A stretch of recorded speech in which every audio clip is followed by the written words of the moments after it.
그랬습니다. 깔끔했어요. 우리 일부러 했어요. 저는 경기도 성남 분당 을에서 왔습니다. 성남에서 여기까지 오려면 적지 않은 시간이 흐르는데요. 제가 이렇게 따뜻하게 맞이해 주시는 걸 보고 우리 분당 사람들이 와서 여기 계신 광명의 당원 동지 여러분들을 꼭 보고 배웠으면 좋겠다는 생각을 하고 정말 너무 고맙습니다. 제가 밖에 비 오고 있거든요.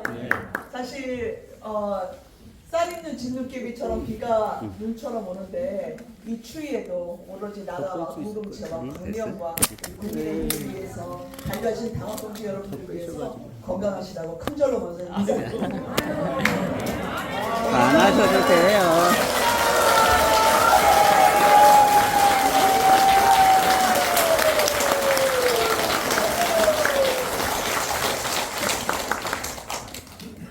오늘 24시간 필리버스터를 한 당대표에 비하면 아무것도 아닙니다. 저도 필리버스터를 했는데 저는 당대표에 비하면 굉장히 짧게 했어요. 저는 그때 14시간을 했는데 14시간은 저희 오늘 당대표가 24시간 필리버스터를 했는데 14시간쯤 되면 앞에 아무것도 안 보입니다. 그냥 저도 모르는 말이 나오고 저도 모르게 서 있고 언제 끝나는지 모르게 끝나는데 그만큼 이제 나라가 경각에 달린 때라 오늘 뭘 제가 광명에서 아침에 제가 김기남 위원장님이랑 같이 천막농성을 했거든요. 그리고 전노섭 위원장님이 저한테 강연을 처음에 부탁해 주셨을 때 제가 지체 없이 제가 저 갈게요 그랬습니다. 일정이 뭐 보통 이제 국회의원들이 일정을 겹칠 수도 있습니다. 뭐 혹은 제가 한번 일정을 살펴볼게요. 혹은 보좌진들이랑 상의했습니다라고 하는데 저는 그냥 가겠습니다 했습니다. 왜냐면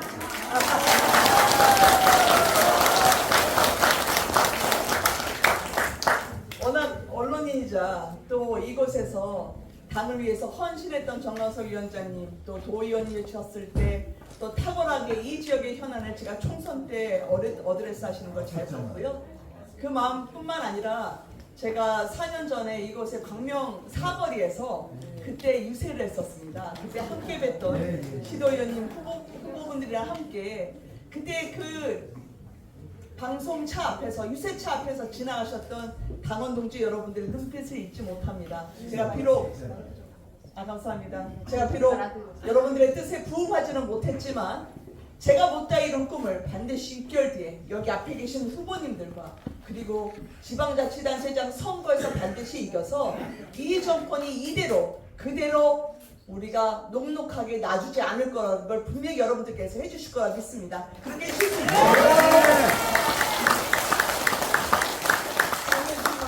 제가 나오나요 이제?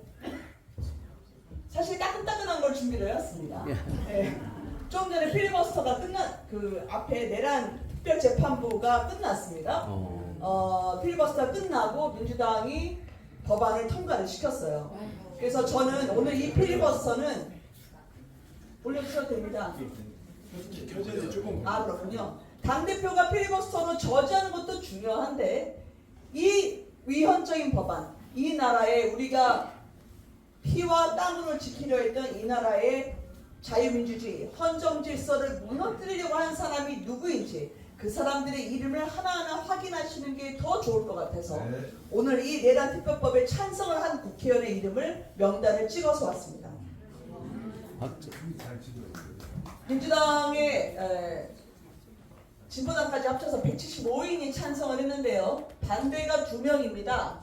개혁신당이죠? 이주영 의원하고 천하람 의원 반대를 했고 이준석 의원 찾아봤는데 이준석 의원은 찬성을 했더라고요. 그리고 제가 좀 특이하게 본 게 민주당에서 박주민 의원이 기권을 했습니다. 그래서 아마 오늘 그 박주민 의원의 기권에 대해서는 기사로도 그리고 저희도 같이 이야기할 수 있을 것 같습니다. 사실 제가 어제 민주당하고 마지막까지 이 내란 특별재판부에 대한 협상을 할 때 제가 후회할 거지만 할 거니까 절대 이 법안을 통과시키지 말라고 했습니다. 왜냐하면 다음 장으로 넘겨주시겠습니까? 이 법안이 위헌적인 걸 많이 덜어냈어 라고 하길래 제가 아니 독은 덜어내도 한 방울이라도 있으면 독이야 그랬습니다. 결국 이 나라의 독이 되는 법안인데 위헌적인 걸 덜어냈다고 하면서 내란 특별재판부를 밀어붙이고 있죠.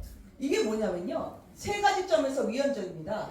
첫 번째는 원래 판사는 내가 기소가 돼서 재판을 받을 때 어떤 판사에게 내가 갈지 몰라요. 그냥 마치 뺑뺑이 돌리듯이 당신이 이번에 주심을 맡으시죠 하고 무작위로 배당하는데, 이거는 편향된 판사 회의를 통해서, 그러니까 즉 이미 서로 알만한 좌파에 편향됐다는 판사분들로 저희가 벌써 기사에 나오고 있는데, 이분들에 의해서 내란 특별재판부는 당신이 판사를 해 라고 미리 정해줍니다. 의도를 갖고 판사를 결정해 놓는 거죠. 그러면 그 의도를 알고 있는 판사는 당연히 의도대로 판결을 내릴 가능성이 높겠죠. 특히 마지막에 처분적 법률이라고 하는 것은, 결국 법률이라는 건 미리 저 사람이 이렇게 기소가 될 테니까 기다렸다가 치자라고 생각하면서 덫을 깔아놓는 게 처분적 법률입니다. 그러니까 나중에 너 잘못했지, 내가 너를 위해서 맞춤형 처벌 법률을 만들어놨어. 그러니까 너는 벌 받을 수밖에 없는 사람이야 라고 맞춤형으로 처벌하기 위해서 만드는 게 처분적 법률입니다. 그래서 이 내란 특별재판부, 내란 전담 특별재판부죠. 이거는 국민의힘을, 그리고 국민의힘 정부에서 있었던, 국민의힘과 관계됐던 정당의 관계자들을 내란 공범이라고 해서 처단토록 하겠다라고 하는, 마치 나치 시대의 특별재판소를 만든 거랑 똑같습니다. 어쩌면 그렇게 똑같이 닮아가는지 모르겠어요. 저는 오늘 제가 기자 출신이라 따끈따끈한 속보로 그들의 이름을 꼭 기억해 주십사로 가져왔는데, 오늘 강명에 제가 전해드릴 그 강의 제목은 다시 넘겨주시겠습니까? 사실은 저 하나만 퀴즈 내겠습니다. 왼쪽하고 오른쪽 중에 뭐가 더 어릴 때 같습니까? 아, 그렇습니까? 오른쪽? 왼쪽. 둘 다 있어요. 아니, 둘 다 이쁠 수밖에 없습니다. 왜냐면 과학과 기술이 들어갔거든요. 포토샵이라는 기술이 들어갔기 때문에 안 이쁠 수가 없습니다. 실제보다. 근데 이 무섭네요. 이 여러분들의 광명 당원분들의 선관이 왼쪽이 어릴 때거든요. 근데 왼쪽하고 오른쪽하고 차이가 얼마나 날 것 같습니까? 너무 정확하시다. 이거 장사 판 접고 가야겠다. 왼쪽이 2003년이고요. 오른쪽이 2014년입니다. 근데 제가 이야기하는 건 저는 앵커였어요 라고 말씀드리려고 이 사진을 둔 게 아니라, 사실 사진으로 보면 명확하게 정확하게 봐주셔서 그렇지 별로 차이가 안 나게 포토샵을 했습니다. 왜냐하면 늘 사람이 실체는 있는데 그 실체를 가리는 건 굉장히 쉬워요. 특히 요즘처럼 기술이 발달하고 과학이 발달한 시기에 포토샵이라고 하는 건 여기 있는 50대의 저보다 이 사람들이 훨씬 늙게 만들어 보일 수도 있고 이 사람보다 훨씬 어리게 만들 수도 있는 게 과학이죠. 눈에 보이는 것만이 다가 아니라는, 사실은 파도가 치면 파도 뒤의 바람을 여러분들이 봐주실 수 있도록 오늘 인도자 역할을 제가 하려고 합니다. 제가 사실은 앵커로서는 저는 잘 못했다고 생각했거든요. 왜냐하면 저는 보시기에 좀 기골장대하잖아요. 그래서 제가 기자 출신이었기 때문에 저는 현장을 이렇게 경주마처럼 야생마처럼 뛰어다니는 게 저한테 맞았지, 이렇게 아름답게 화장을 하고 스튜디오에 앉아서 뭔가 전달하는 거는 저한테 왠지 안 맞는 옷처럼 느껴서 굉장히 부대껴섰습니다. 근데 사람들은 저를 볼 때 아직도 전 지나가면 아나운서셨죠? 라고 말씀하시는 분들 많아요. 또 지나가면 예전에 텔레비전에서 뭔가 방송하셨는데 라는 분들이 많고, 제가 국회의원으로서 했던 부분에 대해서 비슷하긴 알지만 화면에 각인됐던 이미지가 굉장히 많이 남아 계시는 거죠. 이 화면이 사람들에게 어떻게 비춰지는지 이 정부는 너무나 잘 압니다. 그걸 하나 설명해 드리도록 하겠습니다. 잘 안 보이신데 이게 제가 3살 때인가 4살 때쯤인 건데, 제가 태어난 곳이 저는 분당이나 강남은 아니었고요. 혹시 서울의 달 보신 적 있으십니까? 네. 서울의 달. 서울의 달에 달동네 나옵니다. 그게 서울 송동구 은봉도이거든요. 제가 그 은봉도에서 태어났습니다. 그래서 그때 제가 어머니 아버지가 그때 직장이 없으셔서 산동네에서 제가 태어났는데, 집이 너무 좁아서 아버지가 이사한다 그러면 어릴 때 너무 뛸 듯이 기뻤어요. 5사람이 5 식구가 한 방에서 자는데 그게 부대꼈다가 이사한다고 하니까 좋아서 팔짝팔짝 뛰었는데 막상 이사할 때 보면 더 좁은 집으로 이사해요.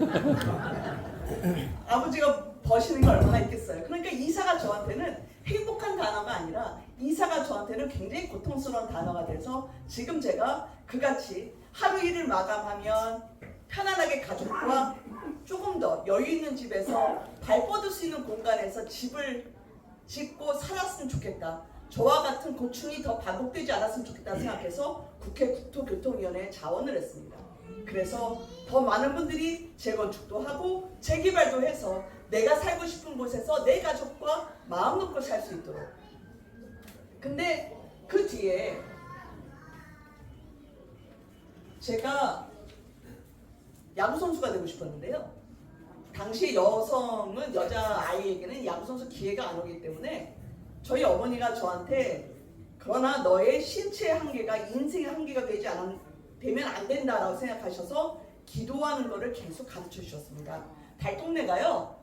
오르신 분들 많으시죠? 달동네. 달동네를 올라가다 보면 요즘 같으면 무슨 도시 비유라든지 아니면은 숲이 보이는 뭐 숲세권이라 얘기할지 모르지만 그때 달동네는 올라가면 휘엄청 달이 먼저 골목을 꺾으면 보이더라고요. 근데 어머니가 자꾸 저한테 달을 보고 기도를 하라는 거예요. 왜 달을 보고 기도를 해? 라고 했더니 앞으로는 눈에 보이는 것보다 보이지 않는 걸 더 신경 쓰는 사람이 돼야 된다. 눈에 보이는 게 다가 아니다. 보이지 않는 허공을 두려워하는 사람이 돼야지 네가 앞으로 뭘 하든지 사람들에게 진심으로 다가설 수 있을 거야 라고 해서 사실은 허공을 두려워한다? 저한테는 굉장히 어려운 말이었습니다. 근데 정치를 하면서 기자를 하면서 제가 기업에 있으면서 그 뜻이 뭔지 조금씩 알게 됐어요. 다음 장표 보여주시겠습니까? 바로 우리가 파도가 칠 때 와 이게 파도구나 라고 생각하지만 사실 파도를 치게 하는 것은 달과 지구의 중력으로 가능한 겁니다. 달을 끌어당기는 힘은 보이지 않죠. 그러나 그것 때문에 파도가 치죠. 여러분들이 바람이 분다고 할 때 바람은 눈에 보이지 않습니다. 그렇지만 나뭇가지가 흔들리는 걸 보면서 바람을 보시죠. 이 정부는 결국은 무엇을 위해서 정치하는지 저는 느껴요. 근데 무엇을 위해 정치하는지는 여러분들에게 지역사랑 상품권과 여러분들에게 때때로 내려오는 국가의 하사품 같은 것으로 정치를 합니다. 눈에 보이는 건 지역사랑 상품권인데 눈에 보이지 않는 그들의 의도는 권력 연장과 수면 연장의 꿈이 있거든요. 다음 넘겨봐 주시겠습니까? 다음입니다. 다음. 제가 광명 같은 경우에도 아마 이번에 투기과열지구, 네. 조정지역, 그 다음에 또 하나 토지거래 허가제까지 3종으로 묶어놨을 겁니다.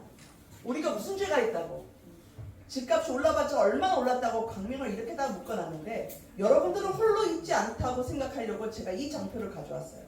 3주 전에 갤럽에서 발표를 한 건데 이재명 정부의 부동산 정책이 잘 되고 있다, 못 되고 있다라고 얘기할 때 잘못하고 있다가 서울, 인천, 경기 그리고 40대, 50대를 제외한 모든 세대에서 부정적으로 평가하고 있습니다. 2배가 넘게 부정적인 판단을 내리고 있습니다.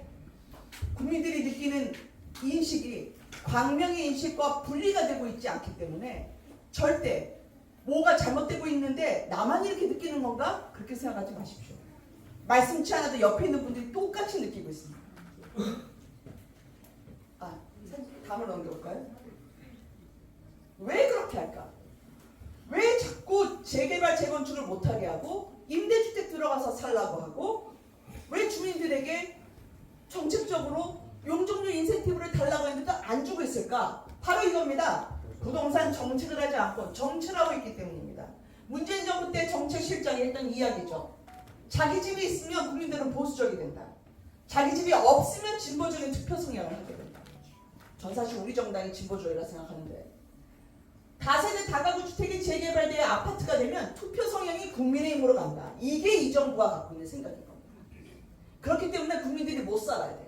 그렇기 때문에 국민들이 전세에 살고 월세 살아야 돼요. 그래야지 자기 집이 없고 굶주린 상태여야지 정부의 지원을 바라게 되고 없는 상황이어야지 정부의 지역사랑 상품권을 바라게 되고 내가 궁핍해야지 정부가 뭘 해줄지 하늘을 보고 살게 되니까 결국 정부의 예속되게 하는 겁니다. 네? 안 된다고요? 그쵸? 맞습니다.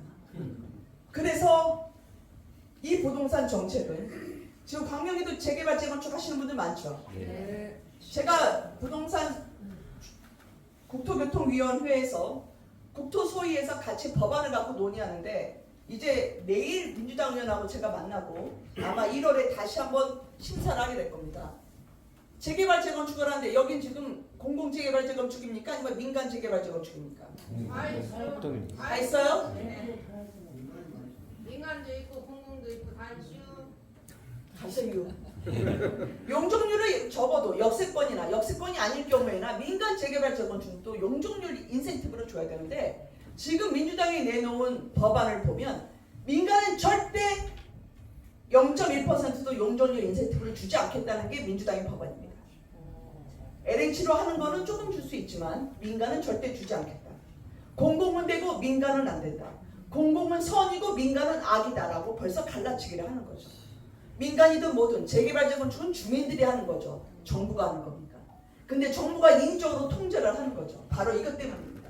여러분들이 더 좁고 여러분들이 더 힘든 상황이 되셔야 이 정부에는 희망이 있다고 생각을 하는 거죠. 다음 넘겨주십시오. 요즘 가장 뉴스에 많이 나온 제가 보이는 지역사랑 상품권 그 뒤에 수면 연장, 정권 연장의 꿈을 보여드렸고 이제 보이는 새벽 배송과 전세자금, KTX, SRT 통합에 보이는 이 이슈 뒤에 무엇이 숨겨져 있는지 조금 이따 말씀드리려고 합니다. 아직은 아닙니다. 새벽 배송 혹시 자제분이나 직접 하시는 분 있습니까? 새벽 배송이 굉장히 편해요. 왜냐면 아이 학교 보낼 때, 도시락 준비할 때, 그리고 내일 뭘 가져가야 되는데 밤에 마트가 안 여니까 못 가지고 못 준비할 때 새벽 배송은 우리 집 앞에 새벽이면 바로 갖다 줍니다. 몇 시간 뒤에도 갖다 주죠. 전세 자금을 말씀드리려 했던 건 뭐냐면 내년 예산에 우리 아들, 딸들이 집을 사거나 전세를 할 때 꼭 빌리고 싶은 돈, 디딤돌, 버팀목 대출 같은 정책 대출이 있는데 그게 원래 14조 정도 됐거든요. 근데 내년 예산에 10조 3천억만 남겨놓고 3조 7천억 원을 다 쌍둥 잘라냈어요. 청년들은 전세자금 혹은 집 사는 자금 정부로부터 돈 빌릴 생각하지 말라는 거죠. 그 대신 임대주택 대출을 임대주택을 위해서는 자금을 7조 원을 들였습니다. 그러니까 나는 이곳에 가서 살고 싶어요. 나는 집을 짓거나 집을 들어가거나 전세를 살고 싶어요 해도 안 돼. 그건 안 되고 임대주택 가서 살아. 제가 정책실장한테 대통령실 정책실장한테 물었던 게 그거였습니다. 대통령실 정책실장은 딸에게 전세 들어갈 때 아버지의 심정으로 전세 자금을 도와줬어요. 딸이 앞으로 4년은 그래도 전세 들어가면 4년은 그래도 그 집에서 살 수 있고 예측 가능성이 있는 집 아닙니까? 그리고 그 전세 자금을 갖고 있다가 종잣돈이 돼서 좀 더 모으면 집을 살 수도 있죠. 많은 분들이 그렇게 집을 예전에 사실 수 있었잖아요.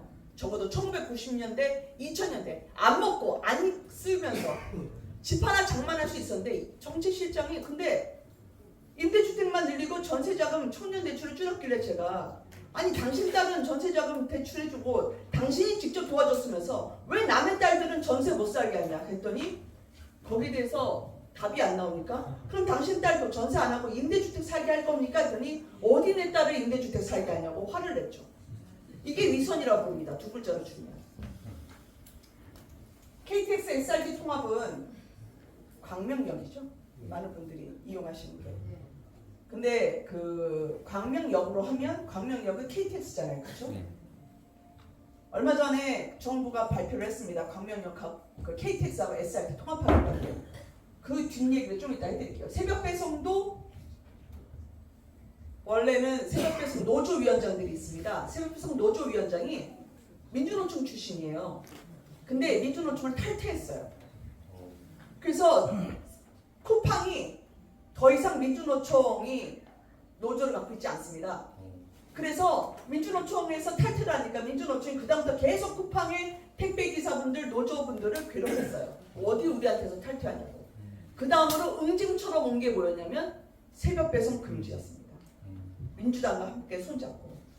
그러니까 탈퇴의 보복을 그리고 복수를 온몸으로 지금 쿠팡 택배 기사들은 받고 있는 거죠. 내가 원해서 새벽 배송하는 건데, 내가 원해서 엘리베이터 사람 없을 때, 교통 쭉쭉 빠질 때 낮 시간을 이용할 수 있으니까 새벽 배송하는 택배 기사들한테 민노총 탈퇴했지? 그럼 이때까지 쓴 맛을 끝까지 한번 봐봐라고 하면서 그 새벽 배송마저 못하게 하는 거죠. 그래서 넘겨주십시오. 이 세 개의 보였던 이슈에 보이지 않았던 마지막 관건은 바로 의도는 민노총이었습니다. 다음 넘겨주시겠습니다. 아까 말씀드린 거였어요. 청년 주거대출 예산을 3조 7천억을 삭감했는데, 근데 정작 전세 살지 말라고 하면서 이번 예산, 내년 예산을 보니까 막판에 저희 야당이 모를 때 새벽에 민노총의 전세 자금은 51억을 슬쩍 넣었어요. 민노총이 월세 살면서 부대껴 있거든요. 근데 민노총 월세 자금에 대해서 걱정하지 마, 전세 자금으로 다시 돌려줄게 하면서 청년들의 전세를 빼면서 민노총의 전세는 넣어줬죠. 우리가 지갑을 열 때 원래 이렇게 같은 자녀지만 조금 더 마음 쓰이는 자녀한테 5천원, 만원이라도 더 주게 돼 있지 않습니까? 근데 마음 쓰는 건 그들이 지갑을 열 때 압니다. 그들이 예산을 딱 내년도 거를 공개했는데 알아보니까 청년들은 빼고 민노총에 넣어준 거죠. 다음 넘겨주십시오. KTX SRT를 통합한다고 하면서 발표한 게 있습니다. 요금을 10%로 할인한대요. 어우, 좋죠. 16,000좌석이 더 늘어난대요. 아니, 가뜩이나 SRT 예약하기 너무 힘든데 사람들이 좋았겠다라고 생각을 했습니다. 그런데 알고 보니까요, 이 KTX SRT 통합은 민노총의 수건 사업이었습니다. 왜냐하면 이 SRT는 민노총이 아니거든요. 그냥 SR 노조입니다. 민노총은 SRT 노조까지 다 합쳐서 기관 통합이 되면 파업을 할 때 교섭력이 늘어나죠. 왜냐하면 지금은 KTX 파업한다고 하면 SR 타고 가시거든요. 왜냐면 SR은 파업 잘 안 하니까. 근데 이들을 다 먹어서 거대 민주노총 철도노조가 되면 국민들은 파업을 하면 갈 데가 없습니다. 탈 기차가 없는 거죠. 그렇죠. 그렇죠. 자, 그래서 지금 국토부 장관에게 계속 물어보고 있고 이따가도 물어보는 장면을 전해드리겠습니다. 근데 운임을 10% 할인한다니까 이거는 답을 못 내놨고요. 왜 16,000석이 되는지. 운임을 10% 할인한다고 하니까 그건 어떻게 할인해요? 라고 하니까 그 또한 답을 못했어요. 이상했거든요. 왜냐면 올해 3월까지만 해도 민주노총이 KTX를 가지고 있는데 노조를 우리 만성 적자가 21조입니다. 적자가. 그래서 한 달 혹은 하루 내야 되는 이자가 11억이에요. 우리가 적자가 너무 많으니까 요금 17% 올려줘 했던 게 KTX 민주노총이었습니다. 그럼 요금 17% 인상이면 얼마나 인상이냐면 지금 서울에서 부산까지 한 57,000원 정도 되나요? 네. 그거 7만 원 됩니다. 네, 맞아요. 그럼 7만 원 올리겠다는 거였거든요. 근데 갑자기 SR만 통합하면 요금 깎아준다는 겁니다. 그래서 어떻게 깎아요? 그랬더니 알고 보니까 그들이 말하지 않았던 한 가지가 있더군요. 그들이 숨겼던 게 바로 이거였습니다. KTX의 민주노총이 오케이, 요금을 깎으려면 국민들이 갖고 있는 마일리지 있어요. 지금 KTX 타실 때 마일리지 쌓이거든요. 네. 그 마일리지로 싸게 표를 사시거나 공짜로 표를 사실 수 있어요. 피 같은 돈이죠. 맞아요. 그 마일리지를 900억을 다 없애버리겠다는 거예요. 이런 보통 이걸 세 글자로 전문 용어로 하면 날강도라고 합니다. 이런 그래서 이 마일리지를 없애고 요금을 깎아줄게, 그 얘기죠. 근데 그거는 국민에게 얘기를 안 했어요. 제가 장관한테 물어봤던 거 잠깐 보시겠습니까? 자, 여기 저 KTX SR 통합을 좀 여쭤보려고 합니다. 이렇게 통합하면 KTX 요금이 인하가 되나요? 10% 인하한다고 벌써 얘기를 하던데 불과 9달 전에 코레일 요금 17% 인상해야 된다고 그랬습니다. 네. 코레일 지금 적자가 어느 정도인지 아시죠? 부채가 얼마입니까? 21조 원 정도. 한달 이자 얼마 낼 줄 아세요? 11억이네요. 그러면 이렇게 많은 국제인 코레일이 당초에는 인상한다 했다가 통합하면 10% 인하가 된다. 이게 재원이 어디서 나는 겁니까? 그러니까 그런 문제로 접근하게 되면 요금 인상에 불가피한 측면이 있고요. 요금 다만 10% 인하는 아닌 거예요. 이번에 코레일이 요금 인하하려면 연 900억 원에 달하는 코레일 KTX 마일리지 폐지해야 된다 요구했습니다. 이거 우리 국민들이 피같이 쓰는 문제예요. 이거 알고 계십니까? 예. 어떻게 운임을 낮출 수 있다는 말씀을 전혀 못하고 계세요. 그러면 결국은 마일리지를 없애거나 아니면 인하가 없거나 둘 중에 하나면 이걸 과자로 뻔한 거죠. 국민들 눈속임만 하는 거 아닙니까? 12,000자석이 추가로 확보가 가능하다고 하는데 12,000자석이 어떻게 확보가 가능합니까? 최대한 효율을 통해서 저는 실현될 수 있는 측면이 있다고 생각합니다. 전문가, 당사자, 국민 지금 공청회 한 번 없이 이루어지는 이거를 어떻게 국민들이 납득할 수 있겠습니까? 결국 이번 정책의 최대 수혜자는 국민이 아니라 철도 노조라고 생각을 하는 거죠. 더 커진 영향력으로 이제 막강히 그 힘으로 파악하고 나서 국민 손발을 묶으면 누가 어떻게 협상할 거예요? 도대체 누가 어떤 요구를 했을 때 이렇게 국토부가 철도 노조에게 좋은 일만 계속시키느냐 의구심이 갈 수밖에 없습니다. 충분하게 협의가 된 다음에 하셔도 늦지 않은 사업이라고 생각합니다. 이상입니다.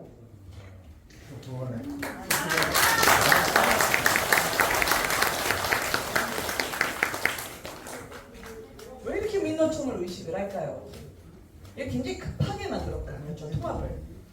근데 결국은 민노총 좋은 일이고 국민들에게는 굉장히 고달픈 일이 있을 수 있는데 왜 국민을 안 보고 민노총을 볼까? 제가 쿠팡 노조위원장한테 이야기를 했습니다. 근데 왜 탈퇴는 한 거예요, 기사님? 그랬더니 그 쿠팡 노조위원장이 저한테 그 얘기를 하더군요. 저희가 민노총에 가입을 했고 그리고 민노총에 조끼를 입고 저희가 한번 폐합을 하는데 다음에는 주한미군 철수 시위를 할 테니까 그때 나오라고 했다는 겁니다. 당신들처럼 젊은 사람들이 이 시위대에 전위대에 서서 주한미군 철수를 외쳐달라고 하는 거죠. 그래서 그 사람이 물었대요. 아니 주한미군 철수하고 우리 노동자의 권익하고 무슨 상관이 있어요? 했더니 그래도 시키는 대로 하라 라고 하니까 생계에 바쁘고 가족들 먹여 살려야 되는데 자신들이 복지나 건강이나 그걸 살피기도 부족한 시간에 주한미군 철수를 외치라고? 그건 할 수 없겠다는 생각이 돼서 2년 전에 민주노총에서 쿠팡이 탈퇴를 했습니다. 그리고 지금 된소리를 맡고 있는 겁니다. 그리고 나서 제가 민노총에 대해서 확인을 해봤는데 민노총 간부가요 당시에 주한미군 철수 그리고 국가보안법 폐지를 요구할 때 북한 문화교육으로부터 102차례 민노총 간부가 지령문을 수령해요. 북한의 지시를 받고 그리고 대북 보고문, 북한의 보고문을 다시 발송을 합니다. 그것 때문에 대법원에서 징역 9년 6개월을 받습니다. 근데 그때 공소장에 보면 북한의 지령문 중에는 국보법 폐지 시위에 나설 것이라는 지령문이 있습니다. 이걸 민노총 간부가 받은 거죠. 최근에 민노총을 받들고 있는 민노총의 심기경호를 하고 있는 이재명 정부가 다음 장 넘겨주십시오. 북한에 대한 심기경호를 하는 것도 저는 다르지 않다는 생각을 하게 됐습니다. 김기남 위원장님 말씀하셨던 것처럼 MDR 그러니까 군사 분계선을 넘으면 우리가 경고 사격을 해야죠. 아니 근데 사격하기 전에 잠깐 생각해봐. 이런 군이 어디 있습니까? 먼저 실시를 하고 나서 나중에 이 부분에 대해서 자신의 상사에게 보고를 해야 되는데 잠깐만 북한만 오면 마치 북한을 엄호하는 우리 군이라는 게 있을 수 있나요? 대한민국의 주적 북한에 대해서 왜 이재명 대통령은 인터넷 뒤지면 다 나오는데 왜 대북 단파 방송을 하냐?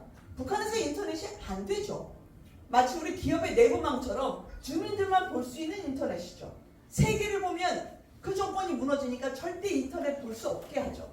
근데 북한 억류 우리 국민은 처음 듣는 얘기라. 납북자 가족들이 피눈물을 흘리고 있는데 저렇게 뚱딴지 같은 소리를 하는 건 몰라서일까요? 세 번째, 북한에 대북전단 보낸 거 사과하고 싶은데 종북물이 공격받을까 못하겠다. 그러면 처음부터 끝까지 북한에 있는 사실을 인정하지 않고 우리 서해에서 우리 국민이 소외되기도 했었는데 이 부분에 대한 언급 없이 북한에 대해서만 계속 불중적인 태도를 가할 때 저는 분명히 뭔가 책 잡힌 게 있구나 북한에. 아니면 북한을 통해서 뭔가 도모하는 게 있구나 라는 생각을 하게 됐습니다. 다음 넘겨주십시오.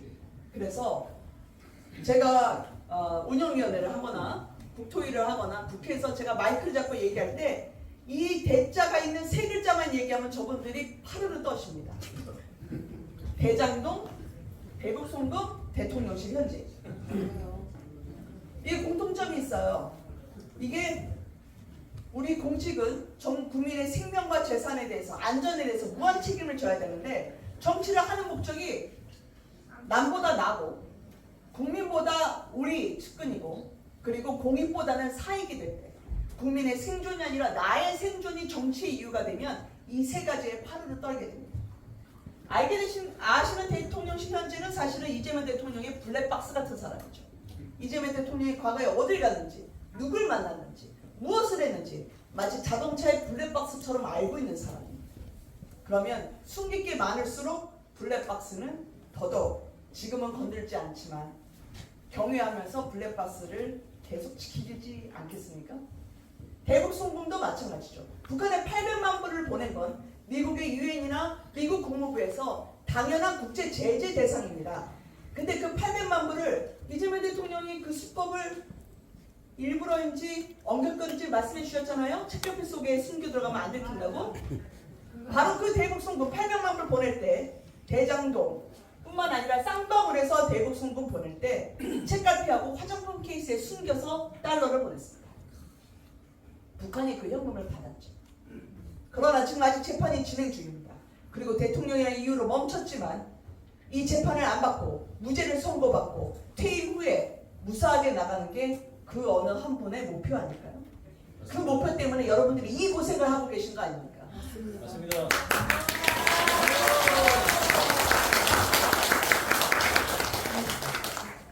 대장동도 재판이 진행 중이죠. 그렇기 때문에 모든 법을 지금 다 고치고 있죠. 대장동은 제가 있던 전 지역구가 분당갑의 대장동이었는데 거기에서 원주민분들이 그 대대로 농사짓고 살았던 분들이에요. 근데 그분들한테 성남의 한 변호사가 찾아옵니다. 그래서 원주민들이 농사를 짓고 있는데 여러분 이렇게 사시면 안 됩니다. 앞으로 이 대장동을 더 잘 살게 해드릴게요. 좋은 아파트도 들어와서 여러분들 땅이 개발이 됩니다. 저를 도와주세요 라고 하니까 원주민들이 더 잘 살고 가족, 자식도 더 잘 먹일 수 있다는 말에 알겠습니다. 토지 수용하세요 그랬거든요. 공공개발이니까 공익기도 맞습니다 라면서 절반 가격으로 시세 절반 가격으로 토지를 수용해 갑니다. 공공은 원래 그렇게 싼값에 저렴하게 토지를 수용해 가죠. 그 변호사가 성남시장이 됐습니다. 그 변호사가 성남시장이 돼서 그 다음부터 자신이 모든 대장동의 인허가 서류에 도장을 찍으면서 분양은 자신들의 측근들이 아는 사람들이 분양을 했죠. 그래서 그 분양한 대장동 일당들이 3억 좀 넘는 돈을 투자해서 7,800억 원을 가져갔습니다. 결국 모든 인허가권자는 이재명 시장이었고 그리고 그 공을 다 가져갔던 축제 발판으로 삼은 범죄자들은 이재명 당시 시장의 측근들이었죠. 그래서 남보다 나를, 국민보다 나를, 국민의 이익보다 측근들의 이익이 우선됐던 세 가지 공통점이 있습니다. 다음 넘겨주십시오. 그러면 요즘 주식하시는 분들도 많고 주식시장이 잘 나가고 있다고 하는데 반드시 매번 그럴까요? 우리 청년들이 앞으로 미래에 또는 어르신들이 노후자금으로 써야 되는 그리고 인생 마지막에 항상 안전판을 지켜줘야 될 국민연금 손대고 그 다음에 공적으로 투자할 자금까지 주식시장으로 끌어다 쓴다면 언젠가 주식시장도 탈나지 않겠습니까? 그리고 현재 이춘석처럼 내가 보니까 네이버나 두산에너빌리티의 이 정부 인사가 요직에 앉혀주고 잘 나갈 것 같아. 그러니까 네이버 미리 주식 사두자. 그러니까 두산에너빌리티 먼저 사두자라고 하는 공적으로 일하면서 취득한 정보를 주식에서 내 주식 불리는 데 쓴다면 그런 비도덕적인 사람들이 있을 때 피해보는 분들이 있지 않겠어요? 그럼 그분들이 달려간 데가 어디예요? 변호사 살 재력이 없는 분들 경우 변호사 살 수 있는 여력이 없는 분들은 금감원을 갑니다. 근데 이재명 대통령의 호위무사라고 할 수 있는 사람들이 다 이 정부의 약점을 보호한 곳에 가 있어요. 나 주식시장에서 뭔가 이상한 일을 당했어요. 이거 불공정해 하고 달려가려고 하는데 이미 금융감독위원장은 이재명 대통령 변호사야. 안 되겠다. 이건 불공정해. 공정거래위원회 가려는데 이미 이재명 대통령이 동거동락했던 경기도 정책자문인 거야. 그러면 법적으로 가겠습니다. 검찰, 경찰로 가서 제가 제 권리를 찾아올게요. 가보려고 하는데 대통령실의 공직기관 비서관, 법무비서관 모두가 다 이재명 대통령 변호사입니다. 마치 저수지처럼 본인들이 지켜야 할 권리가 있다면 그 수문장격인 사람들을 다 이재명 대통령의 변호사로 둔 거죠. 법이 잘못된 거 아니에요? 법 해석을 잘못했다고요 하고 법제처에 따지려고 하는데 법제처장 잘 아시죠? 네. 지금 법제처장이 아닌 대장동 변호사 역할을 하고 있지 않습니까? 사적 변호사로. 그러면 정부 당국이라도 국민의 민심을 전달해야 되는데 국정원 감찰실장, 기조실장 모두 이재명 대통령의 변호사거나 민변 변호사였어요. 우리는 저수지의 수문장을 마주하고 있는 거죠. 자, 이 고리를, 이 족쇄를 어떻게 풀어야 할까요? 다음으로 넘어가 주십시오. 다음입니다. 근데요, 저는 오늘 여러분들께 하나의 절망과 하나의 희망을 말씀드릴 겁니다. 왜냐하면 우리 안에 가장 큰 적은 민주당이 아니라 우리 안에 무기력입니다. 우리 안에 가장 큰 적은 우리 내부의 절망과 우리 내부의 무력감입니다. 저는 그거를 헤쳐나갈 수 있다는 그 희망을 함께 제시하고 싶어서 오늘 이 강에 나선 겁니다. 일단 많은 분들이 천막농석을, 그거 국민 여러분들께서 옆에 있는 분들을 깨워주셔서 8대 악법 중에 지금 법 왜곡죄, 필버 입막음법, 사심죄는 보류됐습니다. 근데 제가 어제 민주당하고 같이 협상을 하는데 특검을 하나 더 하겠대요. 무슨 특검을 더 하는데 2차 특검을 더 하겠다는 겁니다. 그러니까 이때까지 3개 특검을 했는데 그 3개 특검에서 다 걸러내지 않은 걸 또 하겠다는 거예요. 그래서 제가 허탈하게 웃었더니 그분들이 까니마 옆에 다른 분이 까니마 까는 거야? 라고 얘기했습니다. 그랬더니 아니 안 까니마 까는 거야 라고 얘기하고. 양까지만 깐다고. 네. 그러니까 안 까니마를 골라서 까겠다라고 하는 속어로. 그래서 편 먹으라지. 편 먹으라. 근데요, 모든 권력이 유혹을 받습니다. 오늘 사법부를 겁탈하는, 사법부를 옥죄는, 그리고 지금 필리버스터가 진행되는 언론에게 잘못 쓰면 우리가 너 처벌한다, 잘못 쓰면 너 수천만 원 내가 징벌적 손해배상할 거야 하고 언론인들에게 겁을 주는 법안이 지금 필리버스터 중인데, 사실 독재자가 세 개를 제일 두려워하죠. 사법부, 언론, 야당. 자, 야당은 내란 특별재판부로, 그 다음에 사법부도 나중에 사심죄나 법 왜곡죄로, 그리고 언론은 지금 통과시키고 있는 정보통신망법으로 다 제거하고자 한 마음, 독재자의 유혹이었습니다. 근데요, 그 독재자의 유혹이 역사를 보면 늘 몇 년은 바짝 할 수 있지만 반드시 몰락했어요. 여러분들은 그 역사의 진실을 반드시 가슴속에 품어주세요. 오래가지 못합니다. 절대 이대로 가지 못합니다. 지금 이 비가 내리고 있잖아요. 근데 그치지 않는 비는 없어요. 멈추지 않는 비는 없습니다. 반드시 이 비가 그친다니까요. 이따가 나가보시고 내일 아침 돼보세요. 그 비가 멈춰져 있을 거니까요. 여기 법 왜곡죄는 자신들의 마음에 들지 않는 판결, 법원, 자신들이 마음에 들지 않는 기소, 혹은 우리 편을 기소하면 그 검사를 처벌하겠다는 법안입니다. 내란 특별재판부 설치법은 설명드렸지만 지기현이 마음에 들지 않는다는 법입니다. 여기 사심죄는 조이대가 마음에 들지 않는다는 법입니다. 그래서 조이대가 못 믿어오니까 헌법재판소 가서 모든 판결을 종결짓자라는 겁니다. 현지 언급금지법은 요즘 플래카드 보면 애지중지 현지, 좌지우지 현지, 현지는 누구니? 현지야 나와봐. 현지를 찾습니다. 그런 플래카드 많이 보셨죠?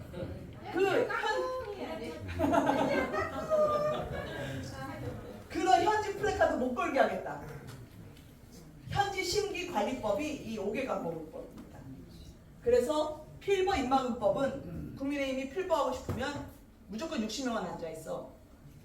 어디 100명 중에 60명이 니네들이 한 달 60일 동안 앉아있나 보자라고 해서 필버를 못하게 하는 법이죠. 야당의 마지막 합법적 수단인데요. 다음으로 넘겨주십시오. 왜 이렇게 그런데 이렇게 힘든 상황인데 기사에도 안 나오고, 도대체 이 야당은 무기력하게 왜 말도 못하고 물러 터져가지고 마치 삼겹살처럼 밟으면 밟히는 대로 뭐 하는 거냐 얘기하셨을 때 언론 환경을 보면요, 이게 아닌 것 같은데 스며듭니다. 재판중립법을 이들이 뭐라고 부르냐면 국정안전법이라고 부릅니다.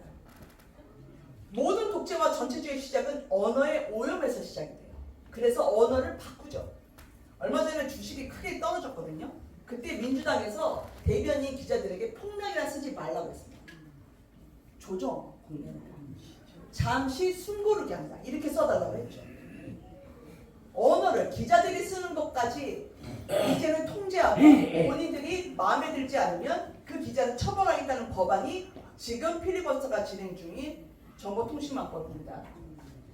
공직자들 휴대폰 다 들여다보겠다고 했잖아요. 그 이름이 헌법질서 정보혁신 TF입니다. 근데 제가 헌법 파괴 국가 망신 TF라고 다시 고쳐서 쓰고 있어요. 세금을 이제 곧 인상합니다. 내년이면 재산세 굉장히 올라가실 겁니다. 아파트 값을 올려놔가지고. 근데 그 세금 인상은 세금 정상화라고 이들이 얘기하죠. 저 나치 독일 때 유대인 죽이면서 그거를 법적으로 합법화한 게 히틀러입니다. 그래서 유대인 학살을 최종 해결이라고 얘기를 했어요. 강제 수용소는 잠깐 대피시킨 거야. 공원은 조금 신문을 강하게 하는 거야. 그리고 침략 전쟁은 동방 정책이라고 얘기를 했죠.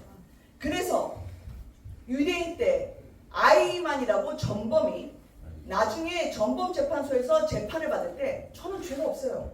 저는 법대로 했을 뿐이에요 라고 얘기를 했거든요. 열심히 해서 그들의 지시를 따랐을 뿐이었는데 맞습니다. 왜냐하면 유대인을 죽이는 건 그들이 또 다른 종족이기 때문에 말살되는 건 법적으로 허용했기 때문이죠. 히틀러하고 법이었습니다. 지금 누가 법인 거죠? 자기가 법도 되고 자기가 사법부도 되고 자기가 언론도 되고 자기가 행정부가 되면 그것을 두 글자로 뭐라고 부릅니까? 맞습니다. 감사합니다. 경품 있으면 드려야 돼요. 다음 넘겨주십시오. 그래서 아쉽게도 저희는 우리가 그렇게 피를 흘리면서 그리고 서로 굳게 손을 잡고 지키려 했던 이 나라는 민주주의가 독재로 가는 7단계 중에 불과 한 단계밖에 안 남았습니다. 6단계까지 갔죠. 정치원의 왜곡, 반대 세력 악마화, 국민의 의지, 국민이란 말을 가장 싸게 쓰고 있죠. 대법원장 사퇴 압박, 방송 3법 개정, 여당의 국민의 위헌정당 해산 위협까지 6단계까지 와 있습니다. 아마 마지막은 얼마 전에 김민석 총리가 5년도 짧다라고 얘기했던 것처럼 4년 연임을 이 대통령까지 포함시키도록 시도할 수도 있습니다. 다음 넘겨주시겠습니까? 앞으로 가십시오. 그 대장동 그 7,400억을 보면 아니요 뒤로 가시죠. 뒤로 예. 근데요 여기서 우리가 주저앉을 수 없거든요. 여기서 우리가 멈춰 세우면 우리 아이들이 더 이상 이 세상에 살기가 어렵습니다. 그래서 모두가 우리 아들 딸들을 위해서 어머님들이 아버님들이 당원 동지 여러분들이 그렇게 주먹 불끈 쥐고 일어나서 그 추운 아스팔트에서 그리고 지금도 뉴스를 꺼버린 채 전화로 그리고 카톡으로 우리의 메시지로 서로가 서로의 생존을 확인하고 계시잖아요. 그 소식에 이거 하나 넣어주십시오. 대장동 혼속 포기를 했죠. 법무부 장관 통해서. 근데 그 7,800억이 너무 먼 돈이라 제가 추산이 안 돼서 계산해 보니까 20대 직장인이 있다면 2만 1,000년을 먹지도 쓰지도 입지도 않으면 저 7,800억을 만들 수 있습니다.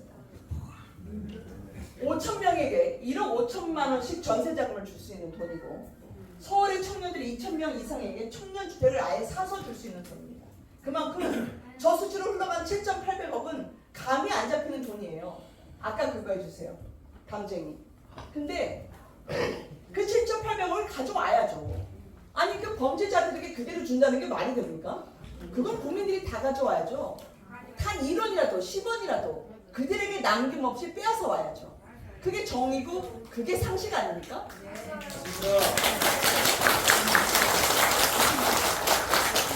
대한민국은요 법치가 무너졌어요. 법에 누가 있습니까? 판검사사기들 있어. 판검사사기들 왜 누가 있습니까? 이재명이 있어. 빨리 사상 막으려 가는 거 지금. 그래서 가장 더러운 집단이 정치 집단이야. 그 다음에 사법부 집단, 그 다음에 언론 집단. 이 개새끼들만 정치 살면 대한민국에 바로서 법과 원칙이 무너졌어. 이 정명의 열정에 너무 감사드립니다. 그래서 성남시장이랑 같이 시작한 작업이 있습니다. 항소 포기 때문에 우리가 형사가 아닌 민사로 부동을 갖고 오기 어려워졌는데 그래도 가처분으로 해서 가압류를 해달라고 했습니다. 범죄자. 이들의 돈을 가압류해 주세요. 그 집도 빌딩도 재산도 가압류해달라고 해서 지금 5,500억 정도 신청을 했는데 대한민국이 죽으란 법이 없습니다. 사법부에서도 누군가는 법과 양심에 따라 판결하려고 하는 사람이 한 명씩은 있더군요. 그 사이에 12월 1일이니까 지금 20일이 돼갔는데 3주 만에 5,100억을 가처분을 받았습니다. 대단하지 않나요?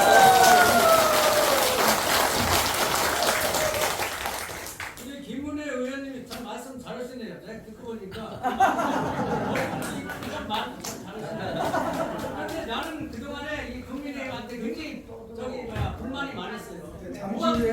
잠시 후에 질의응답 시간이 있습니다. 그때 질의해 주시기 바랍니다. 그래서 가만 놔두서 자꾸 얘기하시지 말고 이재명 대통령이 국무회의 때 대북 종교 해체, 통일교 해체 얘기할 적이 있었어요. 네. 그때 눈빛 보신 적 있었어요? 네. 눈빛 너무 무섭지 않나요?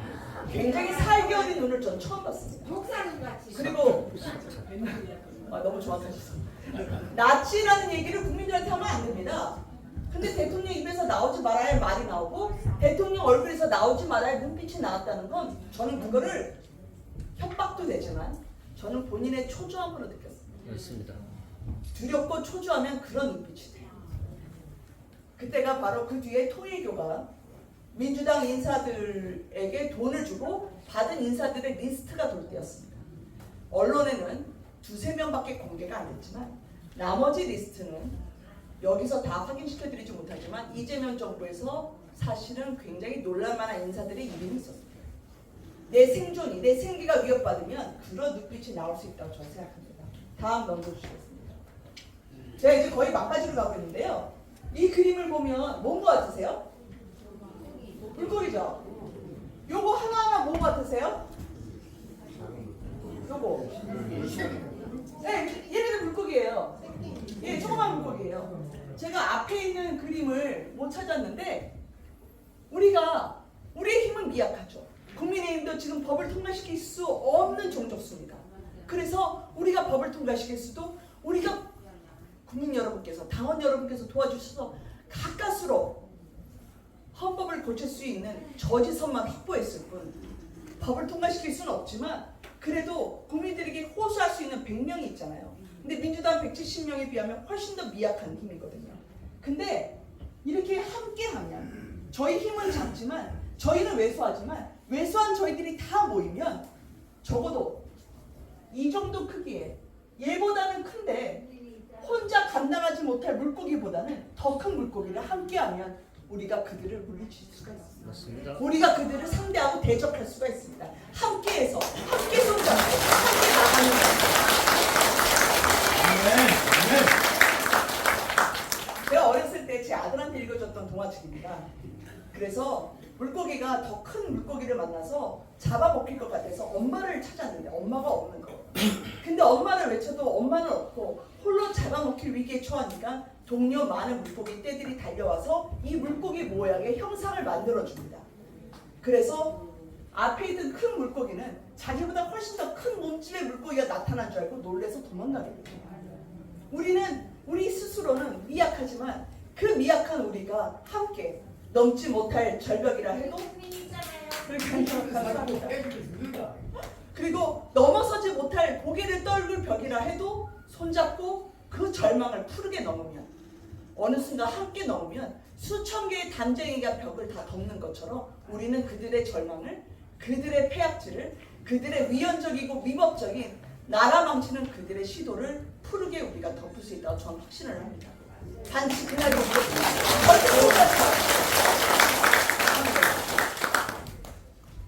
제 개인 얘기를 하면서 이제 강의를 마무리하고자 합니다. 저는 1971년에 태어났습니다.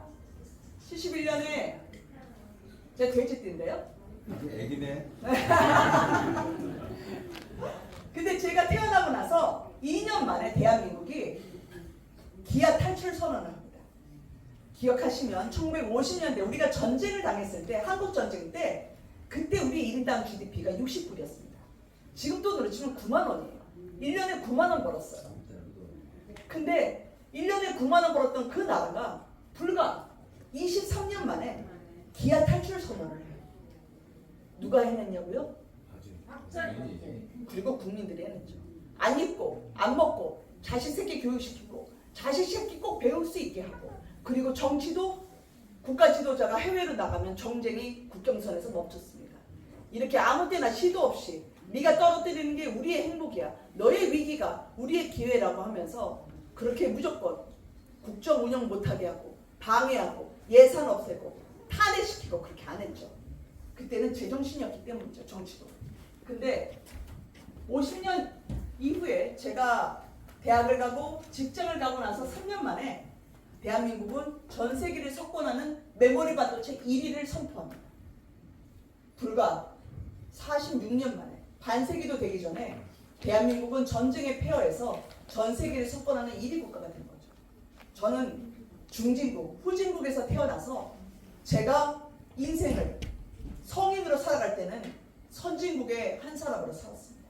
근데 지금 우리 아들, 딸들은 선진국 때 태어나서 후진국을 마주하고 있습니다. 선진국 때 태어나서 우리가 딛고 있는 이 토대, 헌법도, 법치도, 자유민주주의도, 시장경제도 다 무너뜨리면서 북한에 주고 중국에 넘겨주고 그리고 미국에는 굴종하는 척하지만 뒤로는 반미주의자들이 자신 미국 유학 보내고 겉으로는 페미니스트라고 하면서 여성 성추행하고 일본 욕하면서 일본 차 사는 그런 위선의 민주당들이 자신들이 가장 최고의 도덕을 가진 군자처럼 성을 쌓고 있죠. 임대주택 살라는 건 뭡니까? 여러분들은 이제 서울로 들어오지 마세요. 서울은 우리가 삽니다. 왜냐면 우리가 귀족이니까. 우리가 운동했던 우리가 이제 민주당 정부이기 때문에 우리가 신귀족으로 계급사회가 됐더니 여러분들은 임대주택 사시고 더 잘 살려고 하지 마세요. 지역사랑 상품권 받으시고 저희가 나눠주는 배급 받으시면서 사시고 우리는 우리 나름대로 주식에서 얻은 정보로 우리의 자산을 축적하고 우리가 우리 사람 챙겨서 우리만의 대한민국을 만들 테니까 북한과 중국과 함께 사는 나라 이거 가만둘 수 있겠습니까? 안 됩니다. 여러분들께 우리 아들들이 우리 딸들이 살아갈 세상을 지금보다 못한 세상이 될까봐 갖고 있는 두려움을 제가 잘 압니다. 그 씁쓸한 마음을 제가 너무나 잘 압니다. 그 아린 마음을 제가 잘 압니다. 그 아린 마음을 저는 우리 정당이 화답해 드릴 수 있고 함께하면 저는 세기를 낼 수 있다고 생각해요. 박정희 대통령이 우리 보수정당의 가장 좋은 시스템을 만들었습니다. 바로 그게 뭐냐면 공정하게 경쟁하고 성과로 보답하는 겁니다. 새마을운동 기억하시나요? 네. 마을길도 넓히고 그 새마을운동이 울렸네 새마을이 밝았네 새아침이 밝았네 죄송합니다 77년생이라 근데 그때 마을길 넓히고 새아침이 밝았는데 지붕도 잘 개량한 동네는 시멘트를 더 줬어요. 그리고 더 좋은 지역에 가서 살 수 있도록 또 해줬어요. 그건 뭐냐면 열심히 일하면 일한 만큼 보상을 해줬죠. 그리고 정직하게 일하면 일한 만큼 성과에 대해서 이들이 내가 인센티브를 받을 수 있게 해줬어요. 그게 바로 경쟁 시스템이죠. 우리나라는 중앙집권주의였기 때문에 왕이 가진 리더십이 정직하고 성실하다면 국민들이 따랐어요. 그렇기 때문에 호통을 쳐도 그게 맞다고 생각하고 따랐다고요. 그리고 열심히 경쟁해서 성과를 보상받았죠. 우리 청년들은 지금 열심히 일해도 절대 보상하지 않아. 그리고 그냥 청년들에게 주는 것만 받고 살아요. 그래서 맞습니다. 민주노총의 일자리는 귀한데 직장을 얻고 싶어하는 청년들의 일자리는 없어. 민주노총의 일자리는 귀해서 파업도 하는데 파업 때문에 힘들어하는 청년들에게 더 이상 교육의 기회를 제공하지 않습니다. 그래서 저는 박정희 대통령이 가지고 있던 그 새마을 정신, 경쟁하고 서로 열심히 하면 반드시 살 수 있다라고 하는 그 정신을 우리 정당이 국민의힘이 반드시 열심으로 정책으로 임하고자 제가 정책 수행했습니다.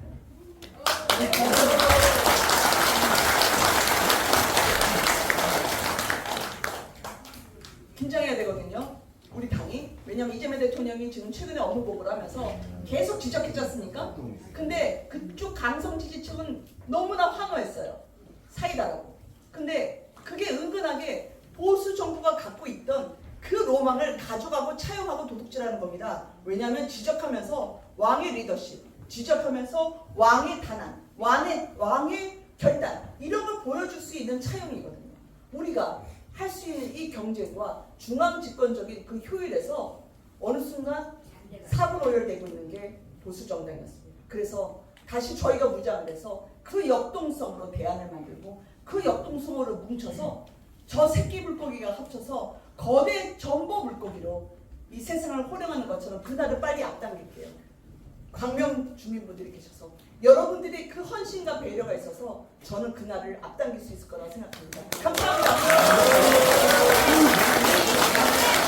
여러분, 멋진 강연을 해주신 김문혜 국회의원님께